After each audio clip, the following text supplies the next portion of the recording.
Testing 1 2.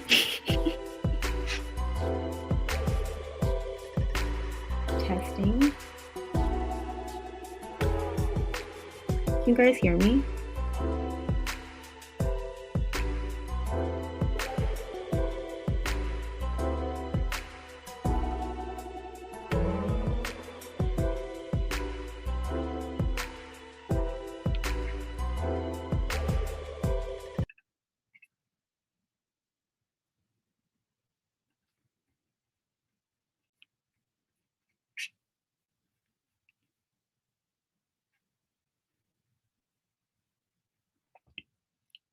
Can you guys hear me?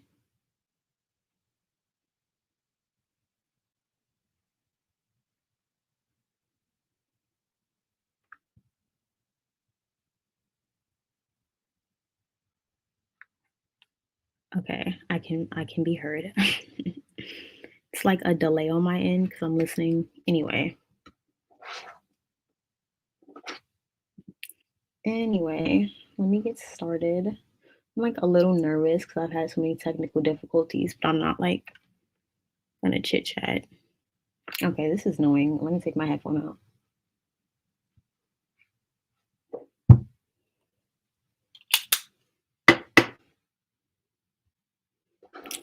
Hey everybody. Hi. I'm a little nervous, but starting out in a good foot. But let's get right into it. So I just want to start by saying thank you for 1K. I've kind of been waiting to go live for like to have 1K just to, have somebody to talk to. But I tried last week and then things happened. But anyway, we're here now. But yeah, thanks for 1K. I really appreciate it. And I really have some new exciting things planned for you guys. I'm going to be offering some new exclusive content stuff. I'm going to be going live and things. So I'm really excited about that. So cheers to new beginnings. Well, a new leg in this journey. And thanks to everybody who's like been here for the last 2 years and the new supporters and people found me in different ways. I appreciate it. Thanks for all the support. But anyways, so I was trying to have my thumbnail up, but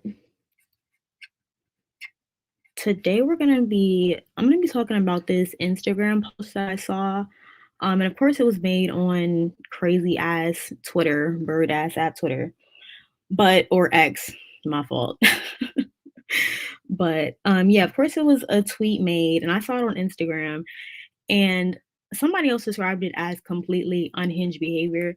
And I completely agree, just ignorant. Of course it relates to Colorism Inc. So I want to show you guys my little little thumbnail so you guys can see it. Okay.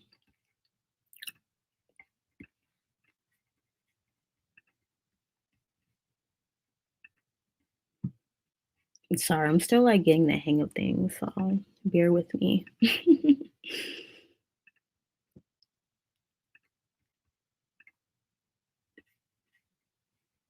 Okay. So, need I say more? Need I say more? So I saw the first post that says, no shade, but if she was dark skinned, y'all would think she was ugly. And then I saw the second slide where they darkened her skin. And I was like, exactly like these memes. Like, what was the reason? The fuck? What is this? And I completely agree with the person who said that it was unhinged behavior. It absolutely is. Like, like what was the reason? Why would you even do something like this? Mind you, I was like on a train or something, so I couldn't like completely process what I was looking at, and I was just like, what the hell? Like, this is ridiculous. So I wanted to respond to this because I thought it was really interesting, and I thought it was like just something mindless I could talk about on a live stream. So let's get into it.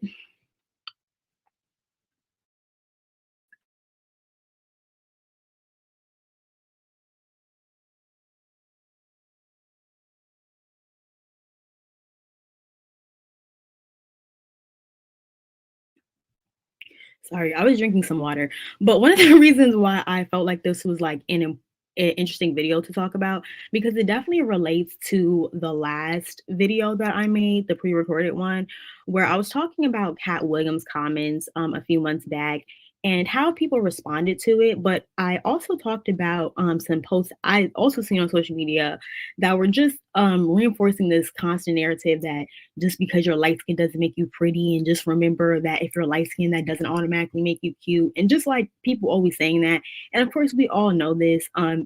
It's pretty much common knowledge now that non-ignorant people are aware that a skin color does not make you cute. You know, like colorism is a mainstream conversation now. So I don't think that that needs to be constantly reinforced.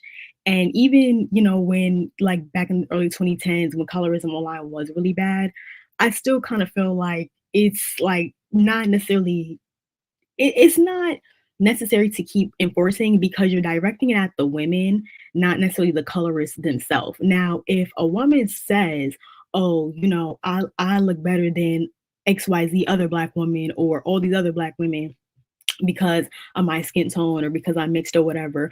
Okay, you could say that she's making that statement based off from a colorist place. Okay, yeah, you could say that. If you're only saying you're more attractive because of your skin tone or your mixed heritage, okay, that's fair. But that's not the women that they're addressing. They're just addressing random miscellaneous light skinned women online that say that they're cute, just like all other races, or don't even say it. Like this girl just literally just posted a picture and she's up here saying, "Oh, you know, just just giving these unsolicited attacks." And sometimes sometimes they're addressing when women do say verbal stuff, they're addressing women that might have said it verbally or sorry, like underhanded or in a passive way. But either way, it's like you're just trying to address another woman and like, you know, kind of put down her self-esteem instead of addressing the real problem. And it's like most women are saying they're cute because of what if they're heterosexual, which 80, 90% of 99% of women are, let's be real, 95% of women are, they're saying that because of what the male gaze would be. So if you have an issue with the beauty standard being only being women of a lighter hue, then how productive is it to keep addressing the women? Why don't you address the men that uphold the beauty standard? And I know that's like a constant thing that I'm always saying on my channel that other women are saying, but we're saying that because it's true. It's like I just don't think that that was necessary. Even if this girl has said, "Oh, I'm some, you know, some cute bad red bone or whatever," I still wouldn't necessarily think it was productive at all to make this post or warranted at all, because it's like people are going to find pride or love who they are. That shouldn't be a problem as long as they're not putting other women down or saying that they're better because they're closer to or whatever. Then I don't see what the issue is. And so that's what I was talking about. And then in my last video, sorry, I'm like really getting the content because I'm kind of nervous.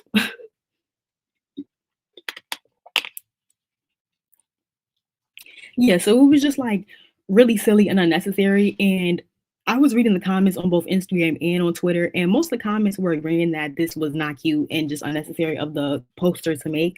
So I also think that this is just an example of, excuse me, colorism Inc. And why I say that is because, like I said, I saw this post on Instagram. Like I've seen a number of different colorism related posts that came from Twitter, of course, because Twitter is full of people who have their own issues just sitting around talking all day. Like here and there, somebody will, you know, make a valid point or have a hot take or whatever. But most of the time, it's just people just saying stuff. And it's like, let's just be real. Most people don't have that much productive stuff and insightful stuff to say, especially not people in their early 20s, 30s, and teens. Definitely don't have anything that insightful to say to just be sitting around tweeting all day. And I'm not saying that your ideas are not valid or anything, but I think that is kind of a downside of the internet. It's like a lot of people with idle time on their hands just talking and saying stuff, and then they end up making themselves look dumb or putting out false narratives or disrespectful points or just saying ignorant shit. And this is just an example of that. And I feel like a lot of this colorism Inc. stuff, as I call it, comes from there, because it's like, and I hate to be the person that's like, oh, like, well, why don't you talk about real colorism, or why don't you talk about a real situation like that? But it's like it is starting to feel that way. It's like it's an oversaturation of these discussions, and people are just gonna get tired of it. And I have another live stream or video, I'm not sure I'm gonna do it coming up, but it's going to be talking about, it's going to be talking more about this whole colorism ink narrative that I talk about, or stuff online, and how they use an oversaturation of this topic to wear people down and to talk about it, and just in social justice warrioring in general, because even applying this to the trans cult, it's talked about so much that it makes people just tired of it and makes people like callous to the conversation, and they don't even care anymore. And so it's like it's doing a disservice, and it's like it's basically crying wolf. And I've said this about different situations too. Like if you're using colorism to make unsolicited attacks and just bash other women, eventually people are going to catch on and be like, well, how much is this really a problem, or how much should we feel bad for you? And I don't feel that way. I'm not saying, oh, you shouldn't feel bad for women who express feelings about colorism because of stuff they say that I might not agree with about light skinned women. I'm not saying that, because I believe that people should get empathy, and if you want to give empathy, you have to give empathy, and that goes both ways. And I feel like if light-skinned women want empathy on their situation, they need to be empathetic to dark-skinned women and their feelings in their situation. And it's the other on the ladder with dark-skinned women. They have to be empathetic and understanding as well. And the unsolicited attacks and the throwing shade and the just it's just not necessary. And at this point, it's looking very much so heavily coming from one side. And when the other side does say something ignorant, a lot of the times it's in response or in defense of themselves. I'm not saying that's right or I agree with it, but I'm starting to notice that. And that kind of changed my perspective too, this oversaturation. And that changed my perspective about the trans code shit also. Oversaturation of this topic, and starting to see people just basically crying wolf about these situations, or using that as a mean to, ostracize people or bully them or talk about their looks. That is what drove me away from these narratives, and drove me away from, kind of like the social justice mindset, and or like the so-called woke mindset or whatever. Because it was like it can't be every situation, like, and then it gives room for the people that try to discredit these situations to say, see, we told y'all it wasn't even that serious, they just talking about looks, they just talking about desirability and men and things like that, when we know it's not just about that. But if that's what the conversation is constantly focused on, and you're constantly focused on trying to make sure light-skinned women don't feel confident instead of addressing the colorists, but we still bump in the colorists' music, it just doesn't make any sense, and it's just counterproductive. Like, let's just be real here. One second, I gotta get more water.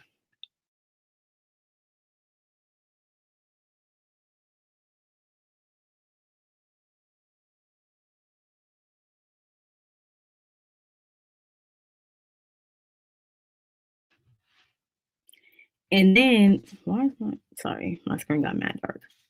Yeah, and then it's like going from that point, that brings me to my next idea of like, when they make these comments and they're like, oh, no shade, but if she was dark skinned, y'all would think she's ugly. Who is y'all? And I notice a lot of these comments are made under the guise of, oh, y'all would think this, y'all would say this, whoop de woo. And it's like, who is y'all? And I'm not gonna lie, I've done this too. I'm guilty of doing this at certain situations. And it's like, it's an underhanded way of, you know who you're talking about, but you're just saying like, oh, yeah, XYZ. And it's like, well, who are you really talking about? And sometimes I do that to be shady. It's like, you know who you're talking about, but you're just saying y'all. But when they say that, I really think, and I know that this is a pattern within the Black community, and this goes for talking about racism as well, in just different situations that happened. They'll be like, oh, because if XYZ happened, oh, say like it's a white woman making a rape accusation against somebody, against a Black man or whatever. They'll be like, oh, well, if she was a Black girl, such and such XYZ wouldn't be saying that, or y'all wouldn't be saying that. And it's like, who are you exactly? Okay, that's not an example. Let me give a better example. Like, let me think. It's more of like, they'll say, oh, people say XYZ, or y'all say this, and it's like, but who are you specifically saying? Because a lot of the times the people that, okay, I'll give an example. This is what going back to the example I was just saying about the woman being assaulted. So let's talk about how the difference in ways that great victims are handled, how white women tend to get a lot more empathy. Oh, Yeah, they'll say, "Oh, white women." We mostly hear black women saying this. "Oh, white women will get more empathy or get more understanding when something happens to them." But white women are getting more empathy and understanding from their community. So when you're saying y'all are giving her empathy, they'll say something like that, like, "Oh, y'all would be empathetic for the white girl," and it's like, "Well, who is y'all? Is it coming from her people?" Or is it coming from other black people? But it's like saying y'all in a way to like make it seem like you're talking about black people, but you're really not. And I notice that a lot when it comes to like colorism. Like, for example, like I'll just use this example clearly. She's saying, "Oh, if she was dark skinned, so quote unquote, y'all would say she's ugly." But let's be real, she's really talking about men that are her peers. Is she talking about like older, like she could be talking about older black people or whoever, but it's like, let's be real, that's most likely who you're talking about, because who else would be scrolling through Instagram looking at 18-year-old girls? Boys that are 18, and the girl who made this post is a teenager too. That's why I'm saying that. So it's like, if you're saying y'all would say XYZ, why don't you just come out and say who you're talking about? And the reason why they don't is because they don't want to indict black men, when in this situation that's who they're complaining about. So if it comes to a situation where black women are talking about how black women don't receive empathy within the black community, they'll say something like, "Oh, society doesn't have the same level of empathy for black women as it does for white women." Well, whose job is it to be empathetic for black women? If black women's communities have no empathy for rape victims and they empathize with the rapists because the community is highly male identified and we live in a black male worshiping culture, if that's what the dynamic is, well, then who are you saying would be discrediting her? Clearly, most likely other black people. So why don't you just say you have an issue with other black people discrediting black women? But it's like they don't want to indict the black community or indict other people, so they'll say society, and that gets on my nerves because it doesn't say the problem. It's like, just be clear about what the problem is.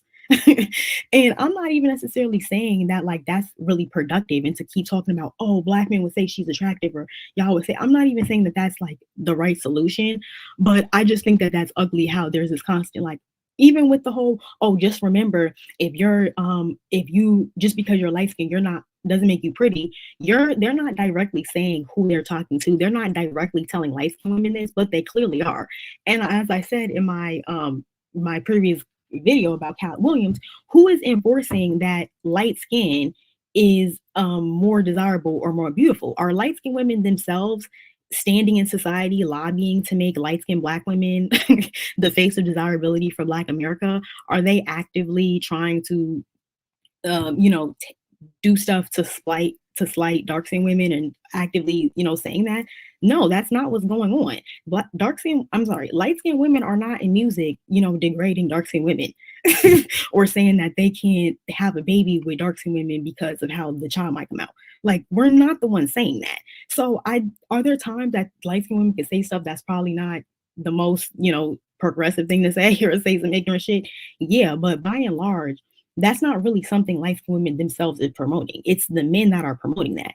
And way back when I first started the channel, like 2 years ago, on one of my first lightism awareness videos, I think it's titled now like um ostracization of light skinned women, something like that. But I quote this study that it's a study about biracial children, and literally in the study, it states that one of the issues, sorry, I need some more water. Cliffhanger.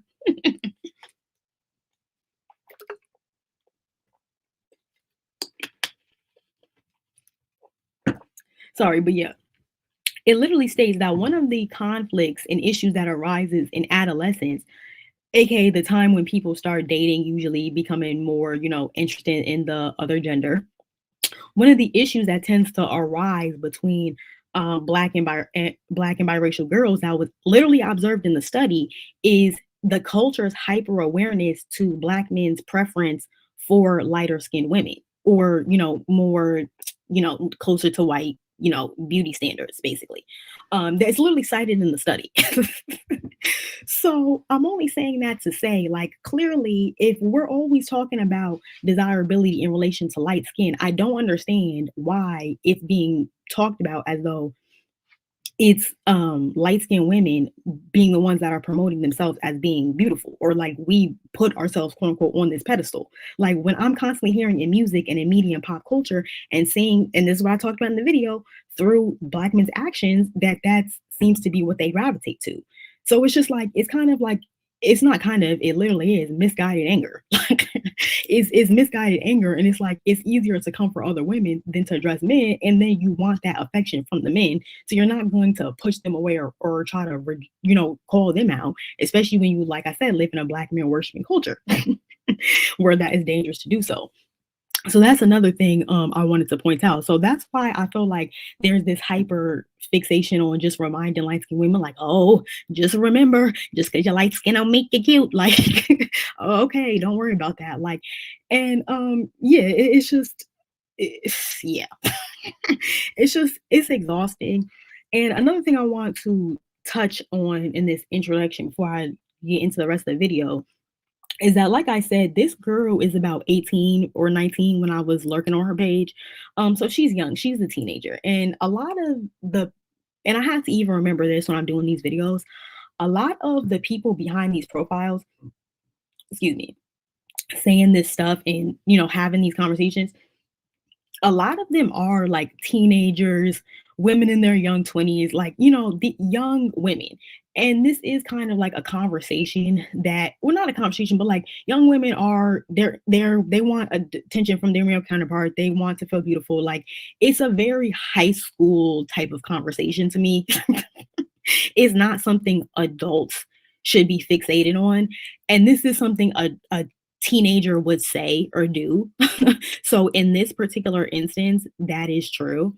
But one of the issues that I'm seeing online, and why I call it colorism Inc., and one of the things that make it dangerous and make it the intentional pushing of narratives, if you catch my drift, is that it's not just like young women on TikTok giving their perspectives of what the interactions they're having at school, or talking about stuff, making little TikToks. That's not just it. It's also older women enforcing these narratives and having these conversations as well. So it's like, it's not even any guidance. And that's what kind of worries and frustrates me. Like, if the 18-year-olds are saying it, and then the women in their late 30s and 40s on YouTube are saying it also, and not necessarily doing it to this extent as extreme, but basically reinforcing this narrative and reinforcing saying this, and this whole like black women are at the bottom and there's a hierarchy and this and that, and desirability is automatically leads to skin, like all like in constantly having these conversations. It's just not healthy because we're all looking up to the older women, no matter skin tone you are.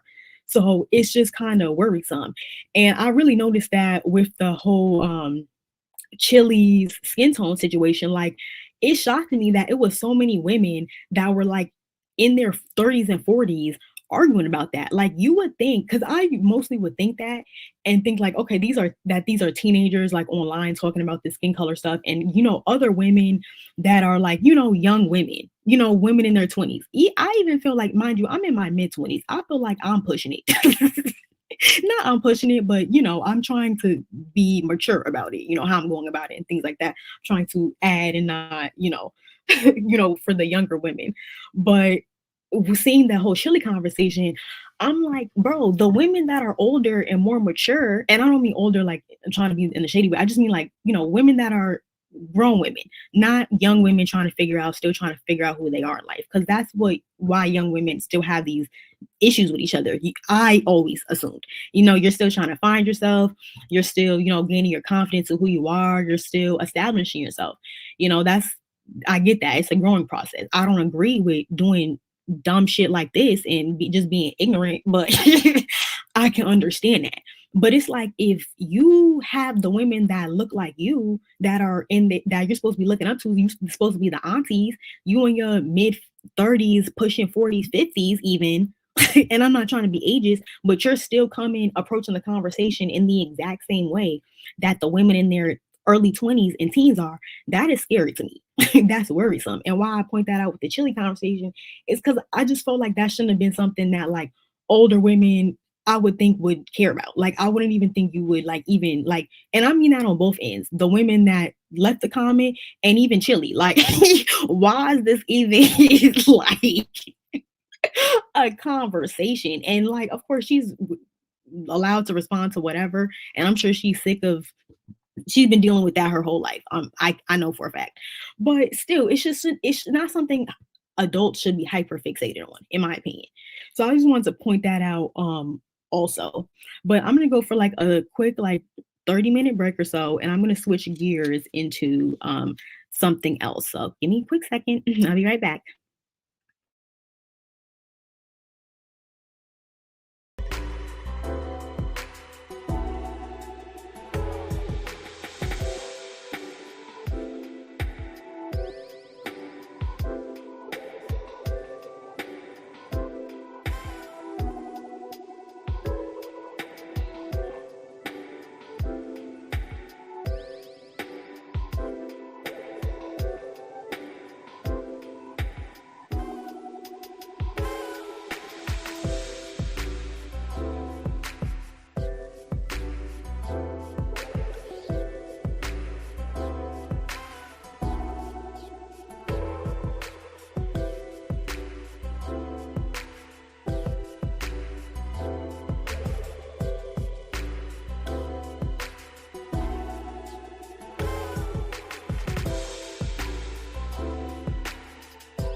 Sorry, I was having little technical difficulties trying to get the video up, but okay, so I wanted to also include this video of a dark-skinned Black woman talking about this situation as well. And this video is coming from a channel called Coca Club, so shout out to her. Definitely tune into her channel. I've been binging her videos actually.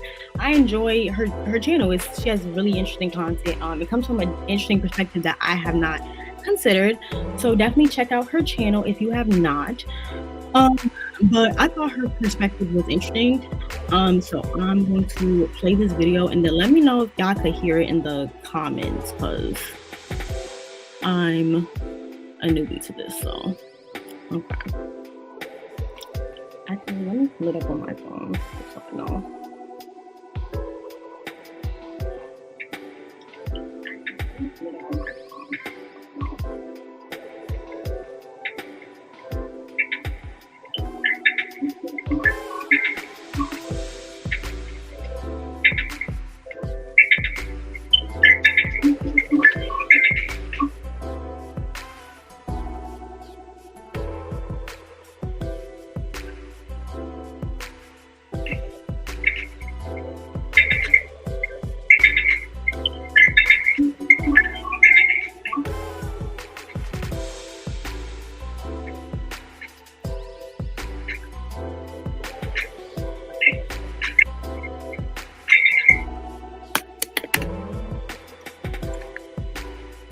Okay, I don't think anybody can hear the video.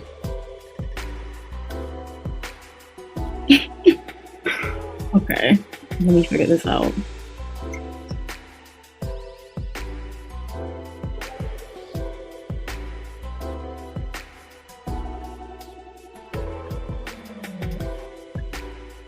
Okay, I'm gonna just play it from my phone. This is the old-fashioned way.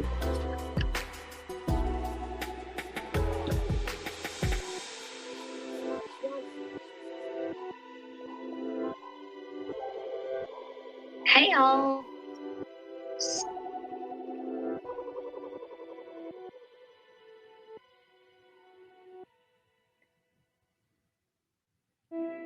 And as we see, Can you guys see hear it it? a bit different. I think that it's the fact that she chose that specific picture of a lighter skinned black woman. I'm not sure if she's mixed, but I'm just going off what I know in regards to the tweet. Let's just assume she was a lighter skinned black woman. And as we can see, she has fuller features. I think that, in my opinion, it shows a deep-seated insecurity because the status, this was completely unprovoked. Apparently, the picture of the lady, of the girl, the light-skinned girl, it was actually posted on her birthday. And I find that pretty tasteless that a person on Twitter decided to... Okay, you guys can hear. Okay, so I'm gonna start it over. Sorry.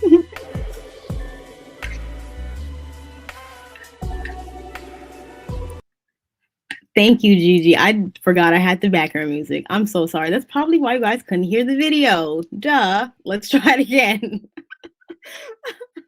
Sorry.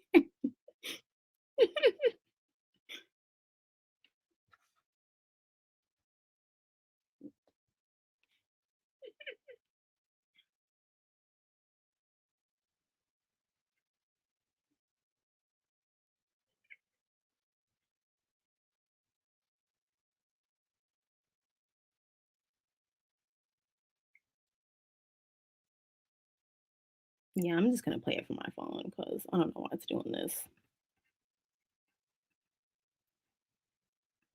Yeah, I'm just gonna play it from my phone because I don't know why it's doing this.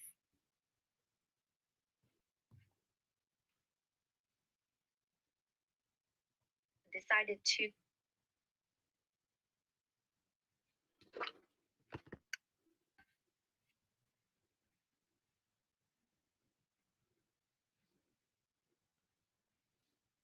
She was a lighter skinned black woman. And as we can see, she has fuller features. I think that, in my opinion, it shows a deep seated insecurity because the status, this was completely unprovoked. Apparently, the picture of the lady, of the girl, the light skinned girl, it was actually posted on her birthday.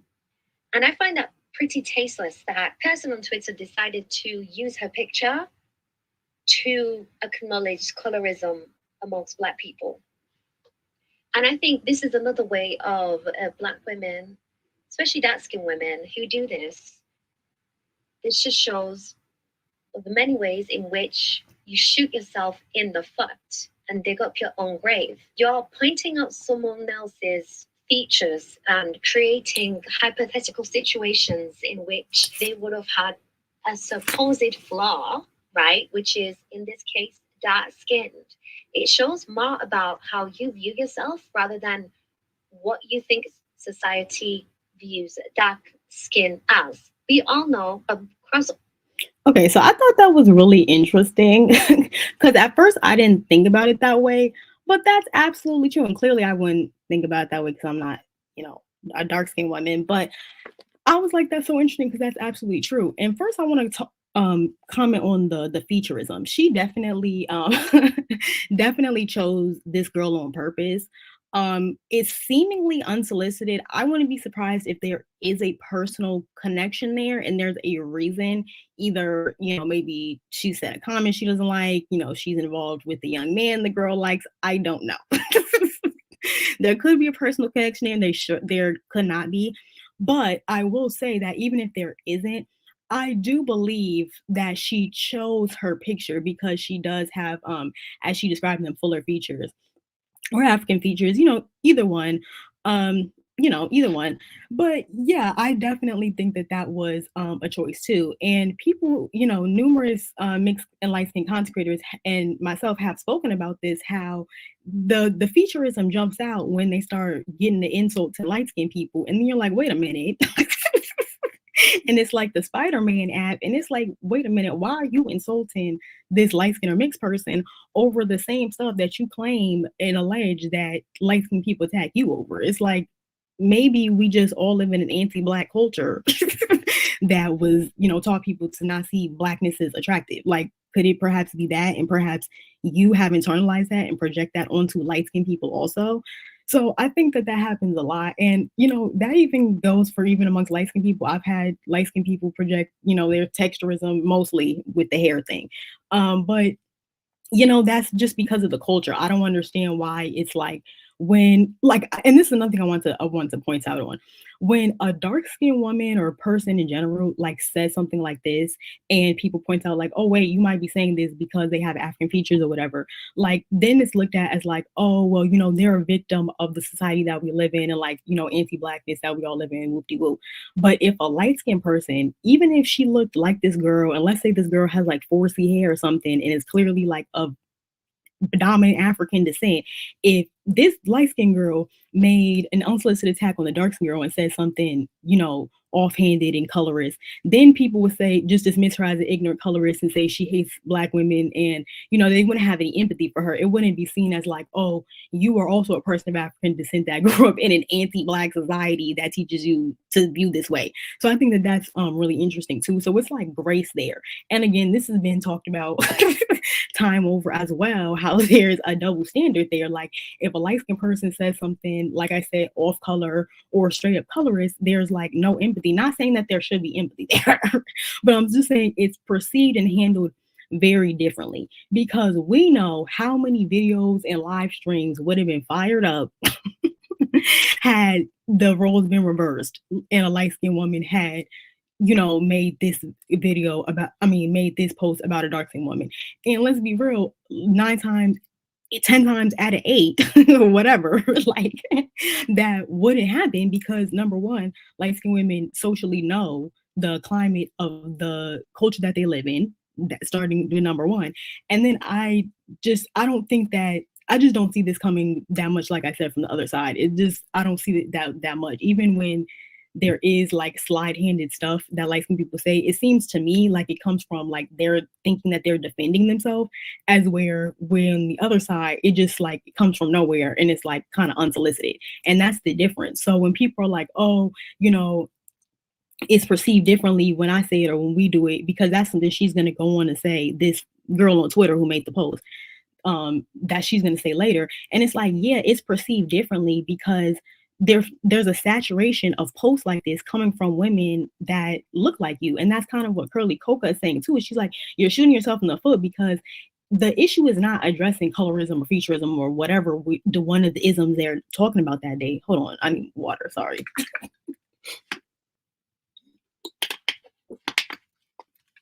It's not about that. It's just about the simple fact that, first of all, if you're putting down other people to make your point, that's not productive. Numero uno. Like, so there's that. And then it's also a saturation of posts within this same topic. So it's like, it's not like, it's just the conversation is unbalanced. That is just simple as that. The conversation is just unbalanced at this point. And I'm not trying to say, oh, light skinned people are innocent victims and whoop de whoop. I'm not trying to say that at all. Because light skinned people throw money in their own way, like I'm saying. But a lot of the time, yeah, it seems to be in defense. I don't feel like it's just unsolicited, and don't really know why that is, other than the triangulation. And that's why I feel like you see it mostly amongst women. But I actually have a story time coming up of something that happened recently of a dark skinned man doing this too. So it's not even fair to just say that it's just a woman thing. But I do think it comes from the constant triangulation in the Black community and just the like the toxic house slave field slave light skin versus dark skin narratives. I think it comes from that, and it just this is going to sound kind of bad, but it creates this like toxic like one-sided competition. And why I say it's one-sided is because not it's just because I feel like the issue is coming from different places, and it's kind of misguided, and that's kind of why it's one-sided. It's just because it's one-guided is misguided anger, like yeah, it's just misguided. It's like we're all growing up in a culture and in a society that is teaching anti-blackness, unfortunately, and we just have to unlearn that. I don't understand why it's like a pointing fingers thing. like I just never understood what that was about. But I'm gonna play another part of her video.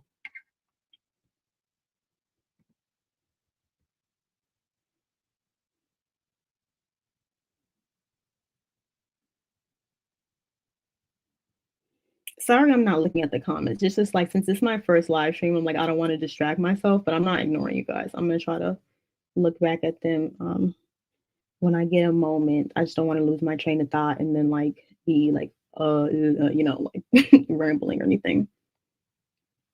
Another one of those comparison games where not just amongst Black communities across the world, lighter skin is more favorable and darker skin is less favorable. However, when you make tweets like this, to me, it seems like it's another one of those comparison games where, unfortunately, some dark skinned women like to partake in when they're trying to compare themselves to other light skinned women and mixed women. And the funny thing is, the person who made the tweet probably thought that. Sorry, but that's kind of like what I was trying to say just now when I was like the one-sided competition thing. Like, yeah, the comparison games, like it's not necessary. And I think that I'm not sure why that is, but I don't think that light-skinned people are socialized or like raised to believe or feel the need to like compare themselves, as where for some reason somewhere in the culture dark skinned people are feeling that. And I think that that is unfortunate. And I believe they should not feel like that. Not on some light skin savior shit, but to me, that's unfortunate. Like, because comparison is a thief of joy. It really is. And, I think that could be partially because of, the society or whatever. So that's why I support channels like this, because she's saying real shit. And I'm not saying, oh, I'm just gonna support a dark skinned woman's channel like this just because, if she's caught on light skinned women are saying what I like. Cause like I said, I used to support Chrissy and clearly she didn't. But but just because I think that that's real shit, just like I feel like light skinned and mixed people need to be real with each other. I think dark skinned people need to be real with each other too. So yeah, that's my stance on that. But let me keep playing. That people were going to agree with her, and some people did, but there were also a lot of people who disagreed with her. And I'm glad, because those people will probably, well, most likely they will pandering to her because they know that they will feel better about themselves knowing that you think so low of yourself and think so low of your dark skin. And I'm gonna play that part again because what she said there was crucial. Hold on. And mixed women. And the funny thing is, the person who made the tweet probably thought that people were going to agree with her, and some people did, but there were also a lot of people who disagreed with her. And I'm glad, because those people will probably, well, most likely they were pandering to her because they know that they will feel better about themselves knowing that you think so low of yourself and think so low of your dark skin. And essentially gives them a confidence boost. And I think that Black women need to really understand that people thrive off your insecurities because it makes them feel better about their social standing and about their own insecurities. Just the mere thought of someone who is supposedly beneath them just makes people's heart beat a little bit faster. And we're talking about bigoted people here. Not everyone thinks like this. But you need to understand that just because those groups of people were agreeing with the tweet, lo and behold, they probably most likely do not agree with you, but they're just trying to pander to you and pander to your insecurities, but also they're also trying to make themselves feel better. Because again, misery loves what? Loves company. Okay. I thought that part was really interesting. And I thought she spoke facts there. So, okay, this is gonna be might be a hard pill to swallow, but it is what it is. When she talked about that part, the first thing I thought about was all of these light skinned women that take to social media to tell other light skinned women, just like the one in the post that I made, just because you're pretty doesn't mean you're light skinned. Just remember, you shouldn't put mixed in your bio because XYZ. Just because you're not cute, just all this overcompensating, or the whole, oh, you'll never experience what other black women experience. I have light skin privilege and I'll never go through XYZ. Like just the overbearing, just overcompensating coping of it all. And it's like, don't get me wrong. I'm not saying you shouldn't acknowledge colorism or shouldn't be empathetic. Like I literally just said that you should. So I'm not saying that at all. But I'm just gonna be honest with you. And she said it way better than I could. It just comes off as very condescending to me. Like just honestly, it just comes off as condescending because it's like, why do you have to tell other light skinned people that to diminish our pain or even diminish your own pain? Because a lot of the time, like Holy Coca said, these women know that what they're saying when they're pandering or agreeing to these narratives, just in general, not about this specific situation, but I'm just saying in general. When they're telling other women that they know are pretty, oh, just because you're light skin doesn't make you cute.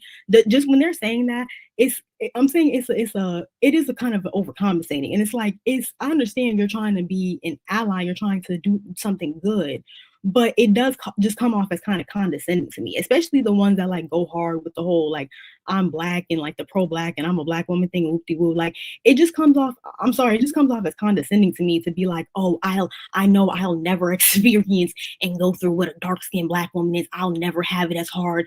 I'll never XYZ. I'll never be treated like it's just kind of strange to me. Like why can't you just say like I don't have the same experience as a monoracial dark skinned black woman? I won't have that experience. I don't know what that walk of life is like, but I have my own walk of blackness. I have my own mixed experience of my own like black woman experience as a light skinned woman. Whatever it may be, I've went through my own pain, and I understand that acknowledging this dark skinned woman's pain and my pain doesn't diminish either groups. Why don't you just say that and I acknowledge colorism is fucked up? And just leave it at that. What is all this silencing and bullying and shaming about? Like, I don't get it. And then, like I said, it just comes off as major cope. And like Coca said, I don't not necessarily always think that it's that they want to feel better about themselves or they like that they feel better about themselves. But I'm gonna be honest with you, I do think that is sometimes I'm just gonna, and not that even like, oh, I want to feel better, but it's like I do like it's easy to be like, yeah, I haven't went through that. I just don't know. But it's like a lot of light skinned women, honestly, they're kind of oblivious to the level of like stress and pain that they have been through. And that part of it is that because you are told in the black community, like, oh, because you get all these compliments and all these men approaching you, you have it easier and you have it better. Like, I've kind of talked about this a lot, but I don't really think that light skinned women or mixed women within the black community understand that just because you have sexual desirability, you really haven't been cut that great of a deal from within your own black community. And like at the end of the day, yeah, you might get more dates in your 20s or whatever, or have more men approaching you for sex, mind you. Because how many of these relationships are really like manifesting into long-term marriages a lot of the times? And I'm not trying to diminish or do the whole, oh, you get the same black man thing. I'm not trying to say that at all. But I'm just saying that in the sense that like when you're telling other light-skinned women, oh, you have it better and you'll never experience that, like what are you really saying? Because that's not even necessarily true. Like, yeah, you won't have the same experiences in some ways. You're not going to be the same, perceived the same clearly if you're highly racially ambiguous and then you look like you're from West Africa. Clearly that's, everybody knows the obvious. But if you're growing up within a certain culture and there's a certain attitude toward dating and like unfortunately the unfortunate term, people getting the same black man or the same man anytime, because that goes across races as well. Like the world is not just made up of dark skinned black people, light skinned people, and white people. Like there are other groups of people in the world. Like, so even in that regard, like why is this spread across the board? Oh, you'll never have the same experience, or you'll never. I don't know. I just find that kind of strange. Like, yeah, you like I'm saying, you may get more dates, but like it's still we're all in the same like black male worshiping culture. Like it just is what it is. Just because people's walk of life or their pain is different, it doesn't diminish one from the other. So I just don't understand that. Like I feel like this was a long drawn out rant at that point, but I just don't like that because I feel like these women really do diminish their own experiences and the own struggles that they've been through. And they feel like they have to do that because they've, number one, been told that they have to do that and been told that they have it better. But they also feel like it's a type of thing like I'm pledging my allegiance type of thing. Like I'm showing you I'm an ally to you, I'm safe. And I'm saying this because I used to be one of those types of light skinned people. And I didn't realize that I was one of those types of light skinned people or that I was super harsh on other light skinned women or, I had an internalized, really, and I'm being vulnerable here, in some regards, had an internalized bias towards other light skinned people in certain situations.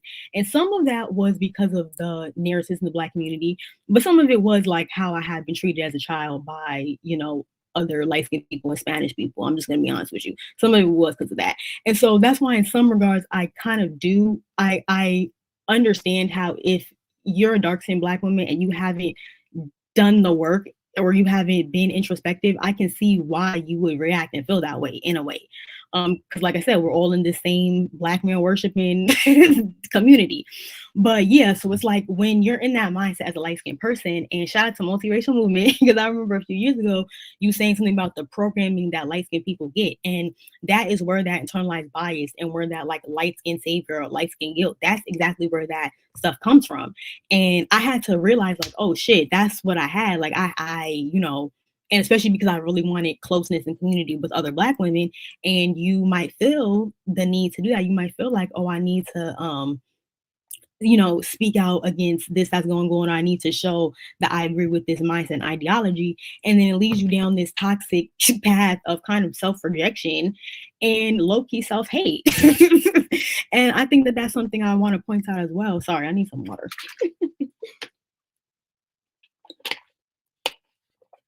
Internalized inferiority or self-hatred, it manifests differently in light-skinned people than it does in dark-skinned people. So just because it's manifesting differently or it's not as obvious, it's not displaying itself as obvious, doesn't mean it's not there. And I think that some of this that we see this acting out from the light-skinned saviors and how some of they bug out and go on these wild tangents against other light-skinned people. And I'm only talking about the light skinned saviors because that's what that clip reminded me of. And y'all know how I felt about them. And I feel so strongly about them, like I said, because I used to be there. So I'm empathetic, but it's like tough love type of shit, Damn, I lost my train of thought. I hate when that happens. Oh yeah. So yeah, you feel like you need to say these things or you feel obligated to do that. You feel like you're doing the right thing.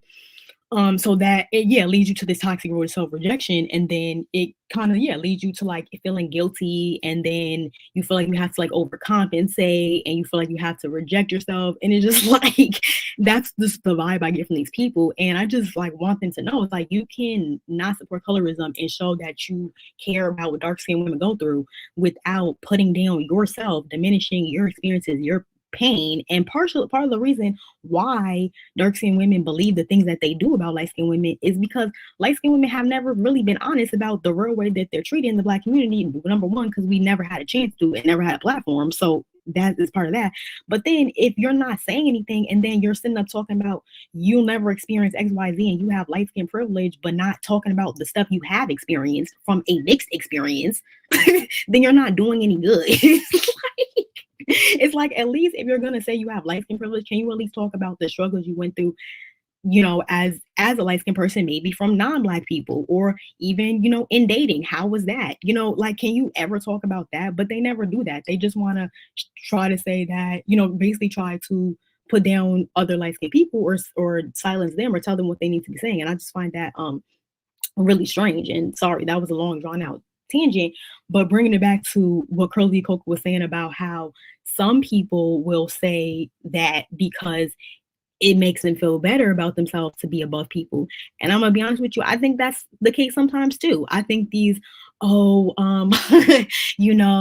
I'll never experience that. Oh, I acknowledge my privilege as a light skinned woman because I'm so pro black and I just love the black community so much. I acknowledge my privilege and I make space and I understand I will never go through any type of pain or anything because my light skin protects me from it all. I walk into jobs and get it easy with my beige skin. Like they'll put it laid on real thick. Real thick.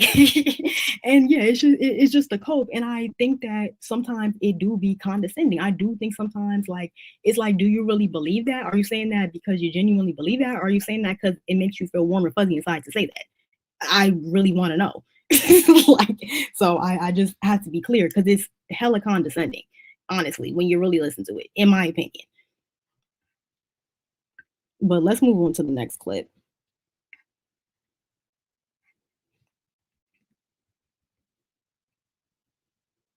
Oh wait, that was it. Oh wait, I'm gonna replay it and then I'm gonna give my some more notes that I had on that video. And that just because those groups of people were agreeing with the people made so much money from Oh, here, doing this is the so. part I wanted to And explain. So we need to understand that just because those and about their own insecurities, just the mere thought of someone who is supposedly beneath them just makes people's heart beat a little bit faster. And we're talking about bigoted people here. Not everyone thinks like this. But you need to understand that just because those groups of people were agreeing with the tweets, lo and behold, they probably most likely do not agree with you, but they're just trying to pander to you and pander to your insecurities, but also they're also trying to make themselves feel better. Because again, misery loves what? Loves company. Think about how many people have been able to benefit from degrading Black women. People have made so much money from doing so. And here you are continuing lining their pockets and giving them even more content to degrade you on. And again, this goes back to the previous video about essentially how a lot of Black women do not like themselves. And I think that it's high time that these self-hating, self-depreciating ways need to be completely eradicated and bashed, because you can't continue on like this. Constantly comparing yourself to other lighter skinned women and mixed women shows that you see them as your standard of beauty. And unfortunately, for many of you, that is the absolute truth. You keep putting them on the pedestal, and then you get mad when they get better treatment than you in your own community. How does that work? And then I went on to see that. Okay, so then she goes on to talk about the blackfish picture, which I'm not even. I'll get into that in a second because that's the whole thing. But anyway, so again, a very interesting clip. So let me just replay it one more time, just the last part, because These self-hating, self-depreciating ways need to be completely eradicated and bashed, because you can't continue on like this. Constantly comparing yourself to other lighter skinned women and mixed women shows that you see them as your standard of beauty. And unfortunately, for many of you, that is the absolute truth. And so, with that part, I want to go back to what I was talking about earlier when they make these comments, when they use this elusive y'all. Y'all would say she was ugly. Y'all would empathize with her if she was light skinned. Y'all would XYZ. Y'all, like, who are we talking about here? Who exactly is y'all? And so when she says, when Curly Coca says, you know, you're putting light skinned women on a pedestal and you're showing that you're making them your standard of beauty. I think that's interesting. I think that what I perceive it as, me personally, what I think is that if you're in within a group of people and you see that this group of women is getting the most attention from the men, you see that that's the ideal look. Like yeah, it is like I don't even know. I guess you could say that I think that they put the treatment on a pedestal. Like I don't know, I can't describe it. I feel like it's kind of like an over romanticization of like what light skinned people go through. But that is a form of pedestalization because when you're over romanticizing somebody or over romanticizing what their experiences in the world would be, or over romanticizing, how people would perceive them, that is a form of pedestalization. But that's often what it comes off to me as, like over romanticization, if that makes any sense. But one of the reasons why I feel like darker skinned women see light skinned mixed women as the beauty standard within the black community. And again, this is the point that's been stressed and made over and over again since the end of time, is that because these are the type of women that black men tend to elevate a lot. And so that is how that tends to happen. And so going back to this whole y'all thing, when people say like, oh, in society lighter skin is praised more, oh, lighter skin women are praised more in society, like I get so sick of that tired ass point, because yeah, I do think that the white media can practice colorism sometimes, or want to get somebody that's mixed often. But I often think that's because they want that person to be able to relate to a vast majority of people. So it's more so them exploiting the racial ambiguity of that mixed person of African descent, not them pedestalizing light skinned and mixed people. So it's more so out of from a place of exploitation and benefit on the part of white people for being able to throw one brown person in there and say diversity. Like that's why white people will choose light skinned and mixed people. But in the black community, black men see light skin or mixed women as more desirable or whatever, or see them as something beautiful. So I feel like black women just internalize that. But yeah, I feel like that's where that comes from. And so I think that that's also where the comparison comes from, because there's also constant comparison. If it was just all women of all different skin tones that were black being praised equally, I think that the conversation would be very different, and I think that there wouldn't be this hyperfixation between light skin and dark skin.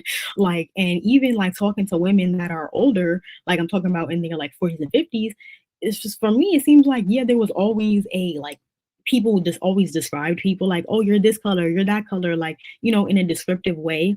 But this whole light skin versus dark skin thing, it really seems to me like it started within pop culture, like around the 80s, and then just got progressively worse throughout throughout the 2010s on the internet. Like, not saying there was never conflict, not saying there was never like, issues between the groups, but it just seems that way to me. And so I feel like the constant comparison is the major issue.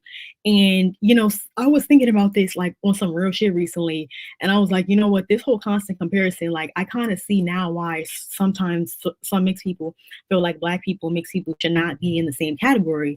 And they feel that way because of this comparison. And it's like you're putting mixed people and light skinned people in a situation to constantly like be feeling like that, or like they, and it's not fair to dark skinned people either, because they might feel constantly compared at the same time. So it's not fair to either group.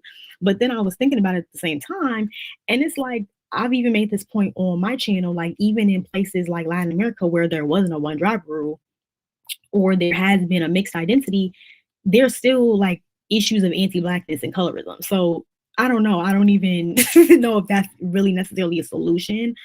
But I definitely think that narrative is where a lot of this comes from, in a comparison. Like, because this girl, to me, she looks like a black girl. She doesn't look highly racially ambiguous. She's just light skinned. So I think that that's showing something as well. It's like they're just saying like across the board, like, oh, just because you're light skinned, you're not going to be treated the same way just because you're light skinned. Which, I mean, yeah, that's true. But it's like, how many times has that been stressed? Like, and then in what regard? What, in desirability? That's what we're talking about. So it's like it's constantly a comparison within desirability.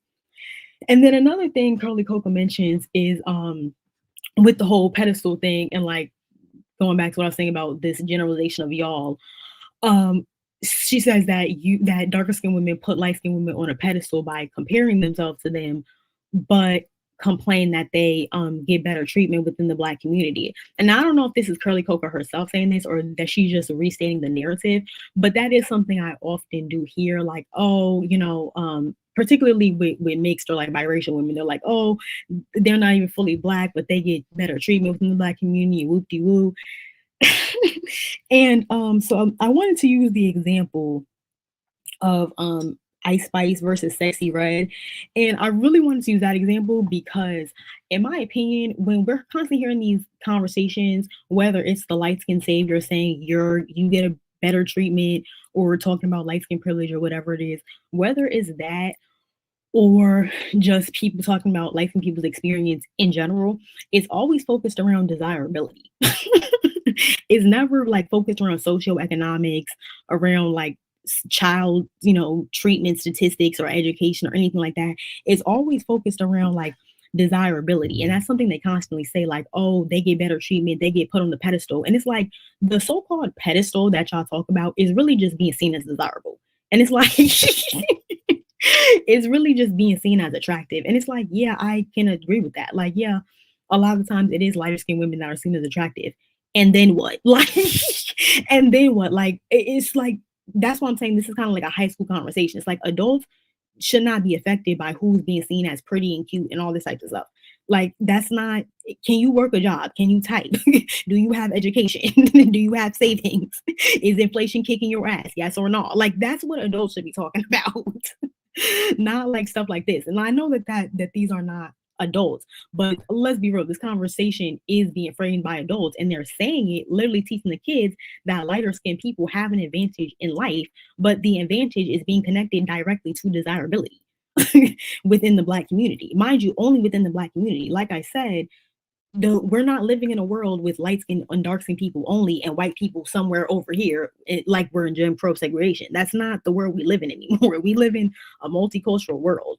So even when we're having these conversations and they're like, y'all would think she's ugly, y'all get better treatment, y'all get chosen over. Who are you saying is doing the choosing? Who is doing the preferencing? Like, who, like I just never understood that. And going back to Sexy Red and Ice Spice, why I'm connecting them in this example is because when Ice Spice was popular and she was all the rage and she was the it girl at the time, there was 1,000,000,005 think pieces about how Ice Spice is benefiting from colorism and desirability politics and whoop-de-woo. And now, right after that, Sexy Red came up, and Sexy Red is 10 times more popular than Ice Spice. She's literally everywhere. You see all these Black male rappers co-signing her and bringing her out and on tour and stuff like that. Her music is everywhere. Her songs are being streamed. She's way more popular. No, I'm not gonna say she's way more popular than Ice Spice, but she's just as popular, I'll say. And even in the same like little TikTok teeny boppers type space, she's popular over there. So I thought it was interesting that like basically Sexy Red low-key kind of disproved all the stuff that they were saying about Ice Spice, because she's essentially in the same place as Ice Spice right now, but yet they're still saying and shout out to Exotical Dollhouse. She's a newer mixed and light skin channel on YouTube, and I came across her video about Sexy Red recently, and that's how I got this idea. But I also did see a video, and I forget the channel's name, but she's a Black woman. She makes video essays about like pop culture, and Exotical Dollhouse was talking about this video, but I had already seen that video as well. But anyway, the Black woman in her video, she was talking about how saying like, oh, Sexy Red is yeah, she's getting cosigns and stuff like that, but she's not getting protection and she's not getting invested in. And it's like, what are y'all talking about? Like, what are y'all talking about? And then the women that she's flashing on the screen are like all these like female rappers and stuff, like Ice Spice and Lotto and all these girls. And then, other miscellaneous like light-skinned women that these guys be dating that are not rappers or anything. But it's like, on some real shit, like, first of all, what these women have in terms of the rappers, they have that because they worked for it. They didn't have that because they woke up one day light skinned. Even Ice Spice, especially not Lotto, because she's been grinding her ass off for years. But so number one, there's that. And then this whole like, oh, well, she's not getting protection. Like the goalpost keeps moving. First y'all said, oh, Ice Spice is only getting popular because she's light skinned and Dominican. And just like they're saying that this girl is only going to be called pretty because she's because she's light skinned. Essentially, that's what the girl in the tweet is saying. And so it's like this constant invalidation of light skinned women's beauty, of light skinned women's experiences, of light skinned women's pain. And that's why things are starting to seem unbalanced, because that's not coming from in the same way, on the same level, in the same amount of content from the other side. And even when light skinned women, like I'm saying, do say stuff, is usually in defense of themselves. Like, let's be real, it's not just coming from nowhere. So, like, even with Ice Spice, like, Ice Spice came out, she didn't bother nobody. And there was still 100 million videos about her basically discrediting her talent and basically saying, oh well, she was dark skinned, she wouldn't be that popular. And I think it's really interesting because that's kind of what Curly Coca is saying. And like, you're kind of projecting that, you're putting that energy out there and you're projecting that onto people who just random people, essentially. And you're saying, oh, this situation would happen, or this scenario would happen if she was XYZ color, when number one, you don't know that, and you're just assuming that because you've internalized that, because really you've internalized what colorist black men say, because that's whose opinion you value, because per this post, because that's who you're talking to, essentially. And when women say, oh well, Sexy Red would never be, Sexy Red is not getting the same level of validation as other female rappers, like that, like the black woman saying in her video, she was saying that she still suffers from colorism because she's not getting wifed up or something. Like, first of all, who the fuck would want to be wifed up by these dudes? Let's be real here. These niggas is not a prize. And the fact that they make these videos and these think pieces about them like they are is funny and interesting. But yeah, I just didn't understand. I felt like it was low-key a reach of what she was saying. It's like, what more do you want? Like, Sexy Red has been co-signed by all these rappers. She's doing good for herself. She's popping. She's went on tour. Like, what is the issue? She literally proved what y'all said she could not do. And I thought it was so funny because in that video essay, that girl was like, oh yeah, Sexy Red. And look, don't get me wrong, I actually like the black woman who made this video, even though I feel like she was like reaching with the Sexy Red colorism thing. I actually do like her video, so I'm not trying to make fun of her. But but she was like, she was like, oh, Sexy Red is a colorist's worst nightmare. I'm like, I'm like, okay. And let's be real. Who are the colorists having these nightmares? Let's be real. Is it just miscellaneous white people that have animosity towards dark skinned women? Or is it light skinned women? No, it's probably a black man that looks like you or looks like these rappers that you're saying what she would be a colorist's worst nightmare to. Yet these same rappers are sending up co-signing her too. Even if we know it's performative and they're only doing it to line their pockets, and you know, they're only switching her because she's hot right now. But that's the same thing that they do with these light-skinned women rappers at the same time. They only associate with them because they're hot, or they only get whatever resources and personal validation from them, you know, whether with their little 6 month, situationship or whatever it may be, you know, hello Lotto and 21 Savage. And I like Lotto, but let's just be real here. Like, I don't see what all this fighting is about. Like, I don't see why the girls are fighting. And the girls really aren't fighting. One of the girls is slinging mud, the other girl keeps getting annoyed and then slings mud here and there. Like, that's kind of what's going on. Like, yeah, these dudes are just not a prize. So when they're like, oh, they get better treatment in the black community, I'm just like, well, what is being constituted as better privilege? Being desired. And I think that that's what the difference they're talking about between Sexy Red and Ice Spice. I feel like black men were lusting after Ice Spice, even though they were also clowning her, making fun of her too, and saying she's whack and saying that she's trash and that they give anybody a record labor now. Like, a lot of black men were actually going in on Ice Spice and saying that she doesn't have talent, even though they were lusting after her. And I've already talked about their sexual frustrated nature towards light-skinned women, how they'll have animosity towards you, but be trying to take it out, you know, behind you. It's just really weird. But anyway, so that was going on when Ice Spice was popular. But now that Sexy Red is out, like, granted, I don't go to spaces where black men would be giving their opinion, so I don't really know what black men are saying about Sexy Red. But me personally, from what I have seen, I haven't seen a lot of black men bashing Sexy Red or necessarily saying she's undesirable. Actually, even on my personal story, been seeing them post her and like make it seem like they seem like she's attractive. So I just find it really interesting that it's really black women that are in a lot of these situations, sometimes kind of pushing these narratives within Colorism Inc. based on what they've internalized that they feel like black men would feel or say, when that's not necessarily always the case. And you know, that's not me taking up for men, but you know, I'm just being honest here. Like, I don't see a lot of men necessarily talking negatively about Sexy Red or saying, oh, she's undesirable because she's dark skin or brown skin. I don't see men saying that. I see women projecting that onto her and coming up with that narrative, just like the girl in the tweets was. It's like, why come up with all these narratives and scenarios to try to say what light skinned women have or what have over you? It's like, why are you creating fantasies about colorism happening?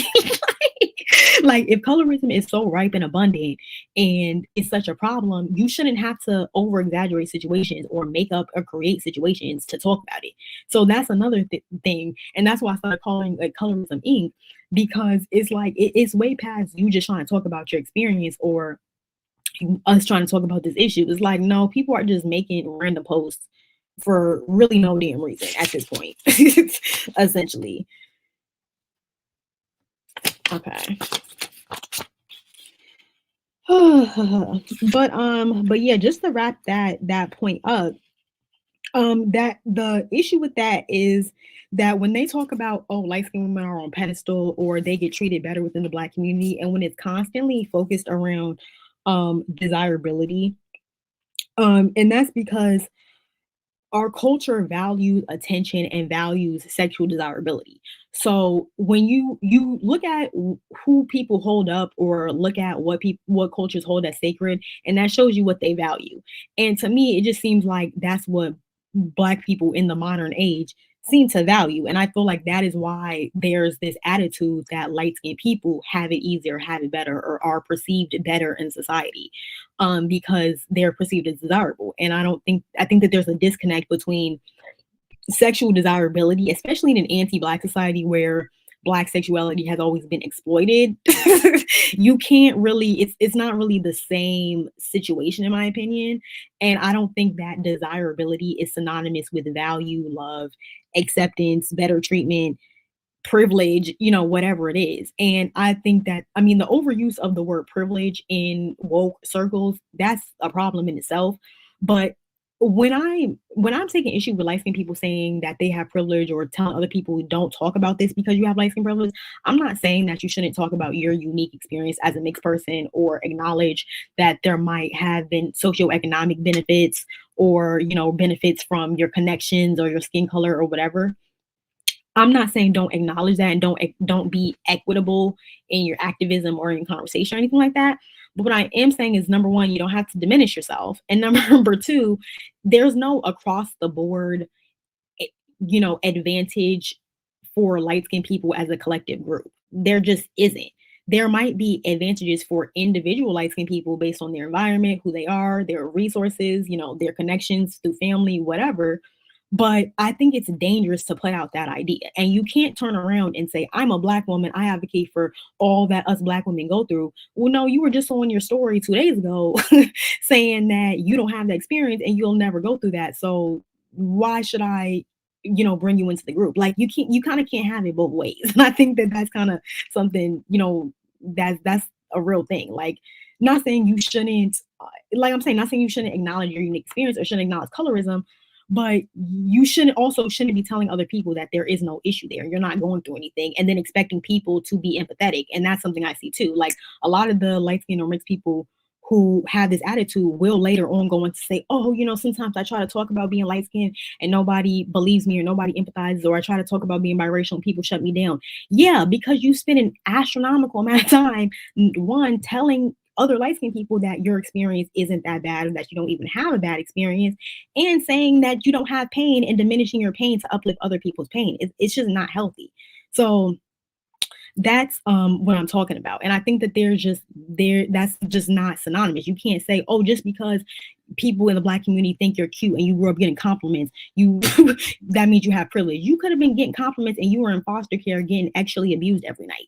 So, like, it's not give or take. You could have been in your community, in your household, in your home, getting all these compliments, all this praise, and then you go out into the world and get treated by shit by people or get into an abusive relationship and you're stuck in that, and you get injured for life. You know, like anything could happen. So I just don't agree with putting out that narrative, especially when it comes to the female experience and the women's experience, and especially not from a historical point of view, because it's like y'all just straight up be loud and wrong.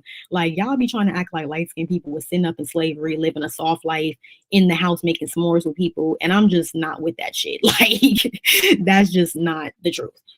But anyway, I'm gonna switch gears and move on to this next clip. And so and this is going to be I'm going to be responding to this video made by Alon Jones, and the video is Alon Jones talking about a Tyra Banks clip that discussed colorism in it. And so it actually really connects to this situation and kind of relates to other videos that I made in the past too. So I talked about earlier how I made that lightism awareness video like years back, talking about like the ostracization and aggression towards light-skinned women. And once the live is done, I'll try to put the links in my bio and everything. But in the video, I was kind of talking about like how there's this idea that's like, oh, well, you know, because light-skinned women have these so-called advantages or are on a pedestal in the Black community, it's okay to make jokes about them or to bully them or to physically assault them or hurt them. And of course, that wasn't really what the video was about, but that's kind of what I was talking about. And that's kind of what this Tyra Banks clip was discussing, and why I connected it to this situation is because I just felt like that girl who made that clip, who made that comment and was like, oh, well, you know, you'd only be pretty, if she was dark skinned, she wouldn't be seen as cute.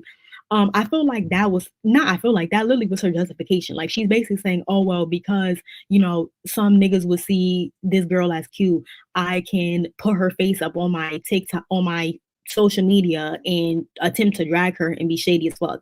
That's basically the logic.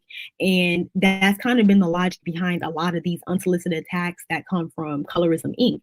And that's why things look unbalanced now. It's like, it's one thing to address the situation, it's another thing to just, you know, be messy and throw mud. And then that diminishes the cause and the real issue going on here, because then it just looks like, okay, well, you're just being a bully.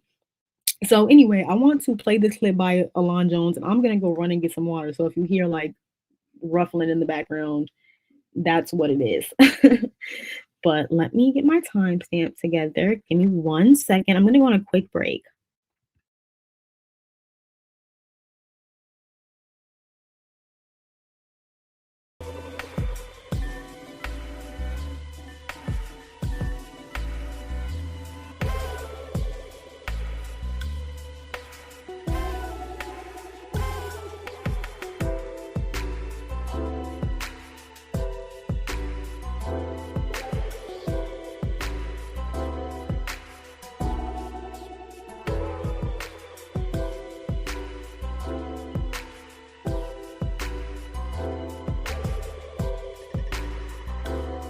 Okay, and again, I'm gonna be playing it from my phone, so it's not gonna be anything to look at on the screen, but you know.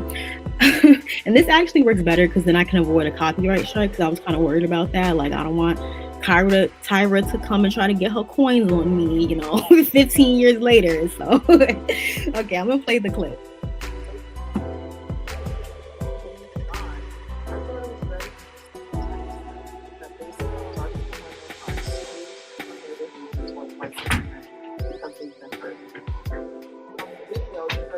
About cutting light-skinned women like it was nothing, among other things towards light-skinned. And it's just acceptable for this aggressive, right? Because that's aggressive language, and that's an aggressive action. So this aggressive, large group of people, it's acceptable for them to abuse the smaller group because they feel ugly. Feeling ugly has been the common denominator in this colorism conversation in the US. That's the only reason that we hear. Not feeling beautiful and not being chosen by the boys. Those are the two most common reasons that these women give for how they feel about light-skinned people, light-skinned women, and colorism in general in the United States. Now, they try to downplay things and say that this type of abuse towards light-skinned people, light-skinned women, was only in middle school or high school, and this is not true. These women harm light-skinned women all throughout their adulthood, if they can. It's not just middle school, and everybody in the Black community knows that. But it's funny that they say that's what light-skinned women are holding on to. That they keep referring to being bullied in elementary school and high school, maybe in college, and how that's not valid. That's not valid enough for you to be able to even speak on colorism. Now, the half-sisters. Okay, so I'm just going to replay that last little part again because that's what I want to respond to.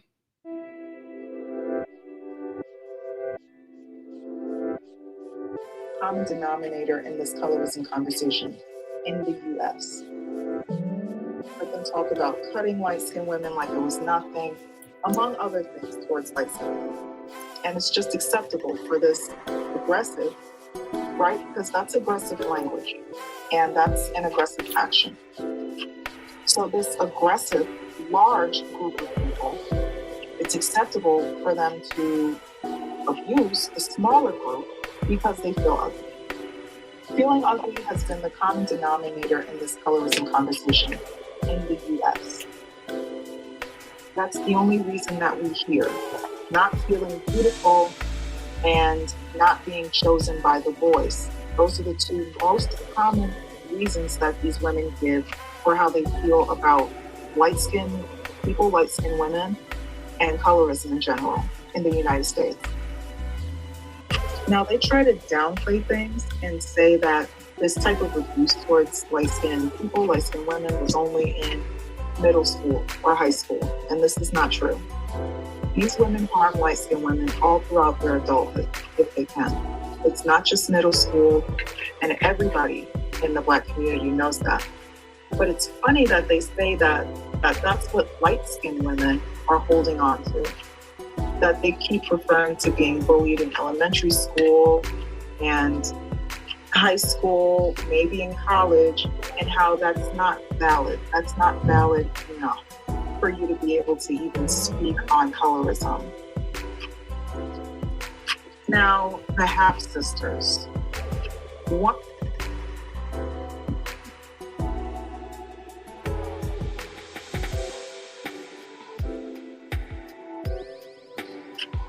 It seems like the answer is they just don't want them to have any job. Overall, it seems like things get better for dark-skinned women as time goes on, and it stays the same or gets worse for light-skinned women who can't get away from dark-skinned women.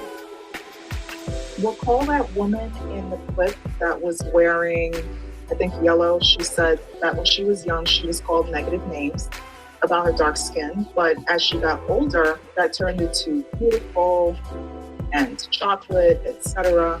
And this was in 2008, so this dark skin phrase had been going on already, right? So who is really the one holding on to childhood trauma? If you're able to support yourself, you're making $100K plus a year, you're in all of these high positions, and people are praising your skin color, then where is all of this coming from, and why is this still an issue if things are so much better for dark-skinned women as a whole?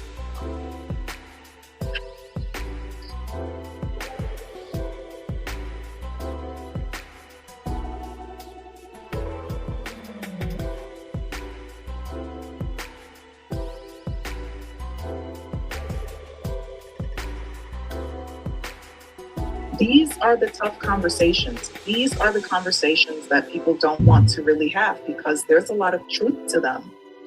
So far, when it comes to this colorism conversation, there is only one side speaking. It's been this way for years, one-sided for many, many years. How can anyone consider that valid? What I'm seeing a lot of is, okay, that bullying happened, whatever. Like I said, it was in middle school. We're grown now and you have more advantages. And it's simply not true for light-skinned Black people in America.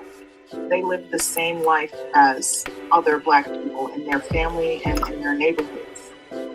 Not everyone is destined to make it big and become a supermodel or be on TV, become a big actress. And Black people seem to think that every single light-skinned person has that capability. And no, every single light-skinned person does not have an automatic capability to become rich and lead the Black community, which is pretty much what this is about. You being able to lead before other people are able to lead. It's because they want to lead. I think light-skinned people want to stay. They're looking for love and belonging. They're looking for a home. They're looking to stay. But if they stay, they have to endure this type of treatment. And they need to understand that. I'll catch you in my next video.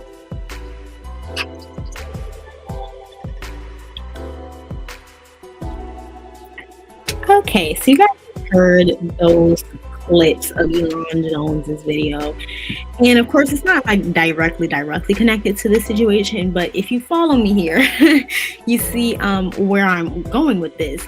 There does seem to be, like I said earlier, a justification of certain responses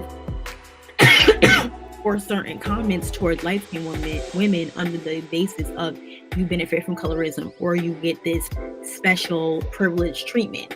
Again, this is what I'm saying. It's dangerous to be pushing a narrative of automatic privilege. Of course, everybody has privileges economically. You know, to having a two-parent home is a privilege. Living in America is a privilege. You know, being literate. You know, access to education. You know, there's so many different types of privileges that people can have that way greater increase your chances of a soft life or of success in life. Being light-skinned is very, very, very low on that list. In fact, I don't think that being light-skinned automatically contributes to it at all. Do I think that it helps in certain job fields? Does it help in certain situations? Does it maybe help if you want to be a wife? I mean, yeah, it might help in those regards, but how beneficial is being light-skinned if you're trying to work in the security and tech field, which is one of the fastest and growing fields out today? Are you going to be able to monetize light-skin privilege to get one of those jobs? Like, let's be real. So it's like even the stuff that is equated to better treatment or better access in the Black community really is not that. Like, this is not 1935. We're not an integrated society where you need to be 30% you need to be 80% European and 30% African to be able to pass, to be able to work in these jobs. Like, that's just not the world that we live in anymore. So that's just not necessary. And even at that time, we all know this because of the one drop rule, you didn't even have to look Black and you were still discriminated against. So how do we go from them discriminating against people who are 1/8 Black for being Black to now you're saying that people who are light-skinned are getting privilege? It just doesn't make any sense. Society doesn't switch that fast in 100 years, less than. So it just doesn't make any sense. And then the revisionist history around slavery, that's another thing that's used to justify treating mixed and light-skinned people bad. So it's a lot of like justifications given, and the justifications don't make it okay. Even though colorism does exist and all that stuff and all the isms do exist, that doesn't justify treating people negatively. Just like it doesn't justify being colorist or being anti-Black because you might have been treated badly by Black people in the past. Like, that doesn't justify it either way. So that's kind of all I wanted to give all the commentary I wanted to give in regards to that clip. But I did want to show like a few comments before I wrap up. I'll probably only stay on here for like 30 more minutes, and this was like way longer than I wanted to be on here, but I'm such a chatty patty, like I should have known it was inevitable because I can talk. But I'm going to go on a brief hold. I'm going to switch gears and show you guys some of these comments, so I'm going to wrap up the live.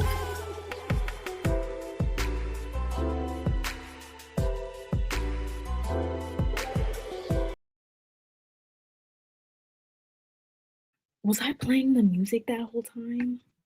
Fuck.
Oh my gosh, I'm so mad. I didn't realize the music was going while I was playing the Tyra Banks video. I'm so freaking mad. I almost don't even want to show the comments now because I'm like, that made me like out of the mood. You know what? I think I'm gonna end the stream now, and I'm gonna do a part 2 another day, and I'm gonna play the video again, and then I'm gonna show the comments. So I'm gonna end this stream for tonight. Thank you for coming if you did to my first stream. I was so nervous, but I appreciate you for being here, even this late at night. So thanks for hanging with me. I'll see you guys next time. Have a good night. Bye-bye.